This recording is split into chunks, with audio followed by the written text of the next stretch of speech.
Hello everyone, আজকে হচ্ছে রবিবার আর এখন এই 9:30 মতো বাজে। আর এত সকাল সকাল আমি সাজগোজ করে রেডি হয়ে নিয়েছি। অন্য কোনো দিন তো আমাকে এই সময়ে ঘুমাতে পাওয়া যায়, তো বিশেষত রবিবারে তো বিশেষ কারণ তো রয়েছে। আর সেই বিশেষ কারণ আমার মাসির ছেলে দাদার আজকে হচ্ছে রেজিস্ট্রি ম্যারেজ, তো সেখানেই যাব। আর আমার যে নতুন বৌদি তার বাড়ি হচ্ছে জিয়াগঞ্জে, আমাদের বাড়ি থেকে কাছেই, তো আমি এদিক থেকে সেই জন্য আমার সুবিধাই হয়েছে।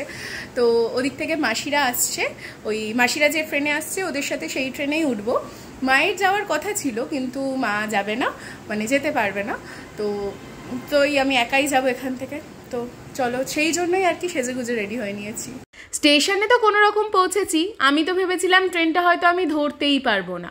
যাই হোক, পৌঁছে দেখলাম তখনও ট্রেন আসেনি। কি ভীষণ রোদ ছিল সেদিন। আর তারপরেই এই যে সকলে মিলে দল বেঁধে পৌঁছে গেছি জিয়াগঞ্জ স্টেশন। সবাই এক জায়গায় হলে তো হইচই আনন্দে শেষ থাকে না। তার ওপর তা যদি আবার হয় বিয়ে বাড়ি, তবে তো কথাই নেই। যে জায়গাটায় রেজিস্ট্রি হবে খুব সুন্দর করে সাজিয়েছিল দেখো। এদিকে মাসি, দাদা, বাকি সকলে তো অনেক দূর থেকে এসেছে, তাই ওরা একটু সাজগোজটা ঠিকঠাক করে নিচ্ছিল, ওই ফিনিশিং টাচ আর কি। আর এই হলো আমাদের নতুন বর। যাই হোক, অনুষ্ঠানে শুরু হয় নতুন বর আর কনের ফটোশ্যুট দিয়ে। আর তারপরেই মেন যে কাজ, সইসাবত করে কাগজ কলমে ওরা আজ থেকে বর বউ। এবার বাকি যা কিছু, বিয়ে বলে কথা, হাসি ঠাট্টা মজা ইয়ার্কি তো লেগেই থাকে। যাই হোক, মালা বদলও হলো আর কেক কাটাও হলো। সব মিলিয়ে বলা যায় জমজমাট একটা সেলিব্রেশন।